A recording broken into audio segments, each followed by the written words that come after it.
Assalamualaikum warahmatullahi wabarakatuh. Nama saya Muhammad Rahmadi Iqbal. Saya akan menjelaskan startup manajemen dari bab 1 sampai bab 6. Semua pengertian startup manajemen. Sebenarnya apa itu startup? Mungkin masih banyak orang yang belum memahami istilah ini.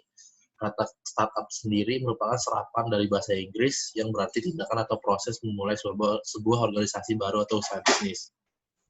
Pola pikir kewirausahaan dan kepemimpinan. Kewirausahaan, pola pikirnya adalah menggambarkan cara berpikir inovatif dan energik yang memanfaatkan peluang dan bertindak untuk mewujudkan peluang tersebut. Adversity question merupakan suatu kemampuan untuk mengubah hambatan menjadi peluang keberhasilan atau mencapai tujuan. Pola berpikir kepemimpinan. Kepemimpinan itu adalah gaya, pada hakikatnya merupakan pola tingkah laku yang dirancang untuk mengintegrasikan tujuan organisasi dengan tujuan individu untuk mencapai tujuan tertentu.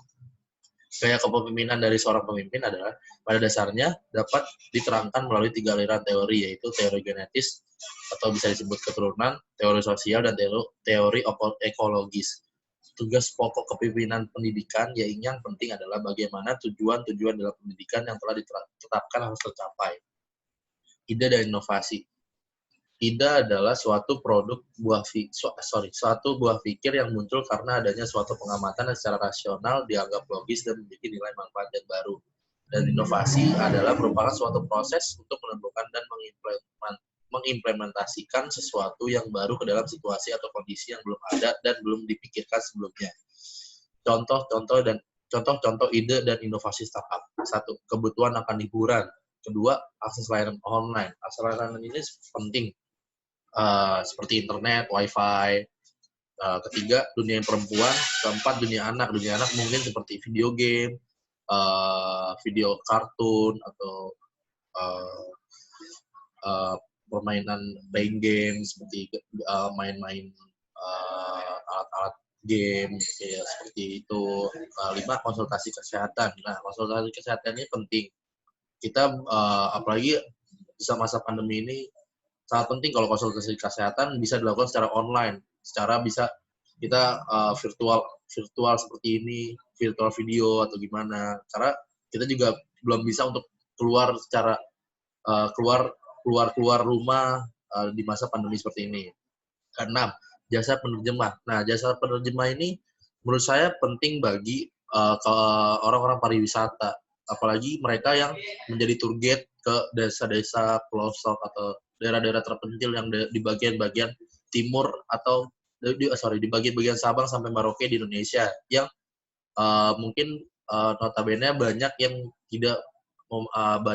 tidak bisa berbahasa Indonesia yang baik dan benar, dan mereka pasti butuh penerjemah di daerah-daerah tersebut. Ketujuh, perawatan hewan.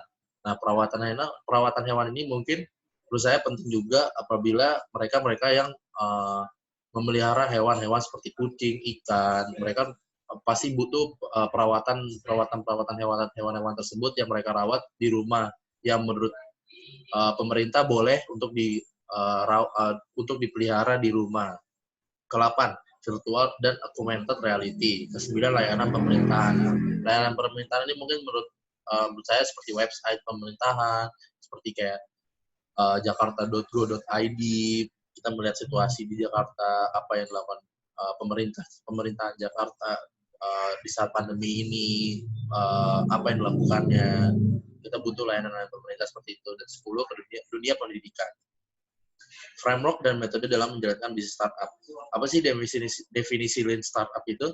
Lean Startup adalah sebuah perusahaan rintisan yang berfokus pada cepatnya proses penciptaan prototipe agar dapat segera dilakukan pengujian langsung pada user atau wakil dari target pasar. Membangun Lean Startup ada 3 kata kunci, yaitu build, measure, dan learn. Build artinya segera bangun ide kamu dari mimpi dan bergerak untuk membuat produk dengan murah dan cepat. Jadi cepat-cepatlah kita untuk membangun ide tersebut, bergerak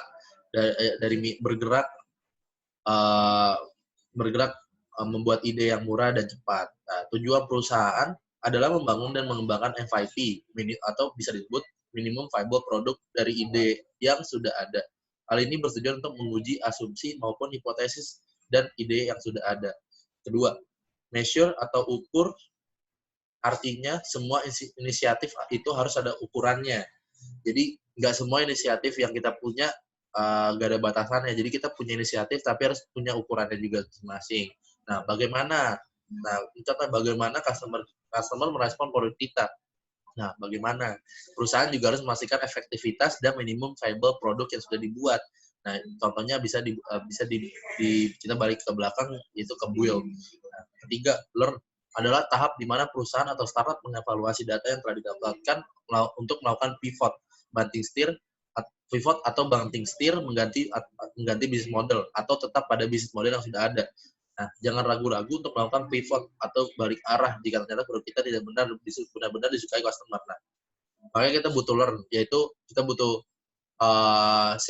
butuh pembicaraan, butuh masukan dari customer, apakah mereka suka dari produk kita yang kita buat atau mereka banyak yang tidak suka. Jadi kita butuh riset.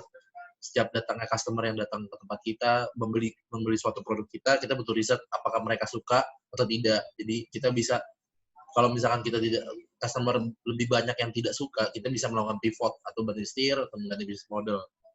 Atau kita bisa memakai produk itu tapi kita perbarui lagi produknya yang lebih bisa disukai oleh customer. Bisnis model startup yaitu dibagi menjadi 7. Satunya adalah membership first model, kedua allocated content model, ketiga private club model, keempat front of the line model, kelima consumables model, keenam simplifier model, dan terakhir network model. Nah, strategi permasalahan startup yaitu dibagi jadi 5.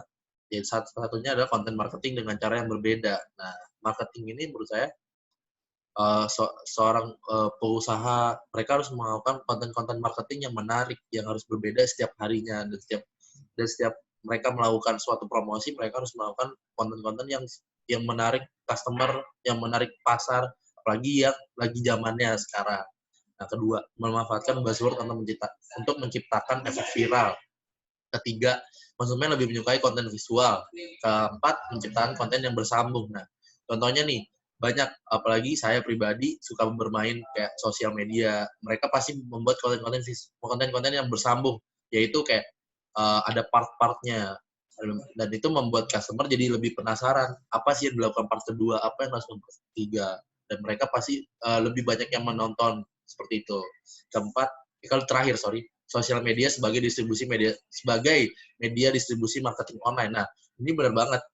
Apalagi di zaman-zaman sekarang yang banyak sampai kalangan anak-anak aja bisa bermain sosial media, sampai yang udah tua pun masih bermain sosial media. Jadi menurut saya sosial media itu salah satu distribusi marketing online yang sangat pesat untuk di zaman sekarang. Sangat cepat orang membeli karena melihat dari sosial media. Apalagi sosial media sekarang banyak yang selebgram, ya seperti itulah pokoknya. Pengelolaan startup dalam mengalami masa kritis biasa ada terbagi jadi 4. 1. Melakukan perencanaan bisnis yang fleksibel dan optimal.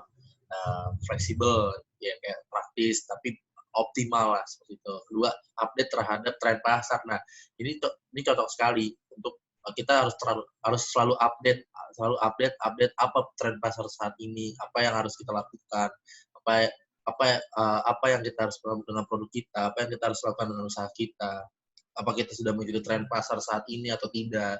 Itu sangat cocok untuk bidang 2. Ketiga, memiliki tim kerja yang solid dan kompeten. Nah, ini salah satu kuncinya sih. Kita sebelum membangun usaha, kita harus memiliki tim kerja yang solid, yaitu bisa berdiskusi dengan kita dan dia sangat kompeten untuk menjalankan usaha ini tersebut.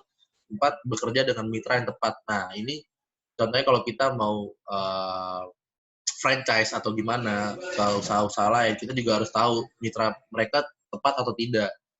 Itu kita harus lebih tahu.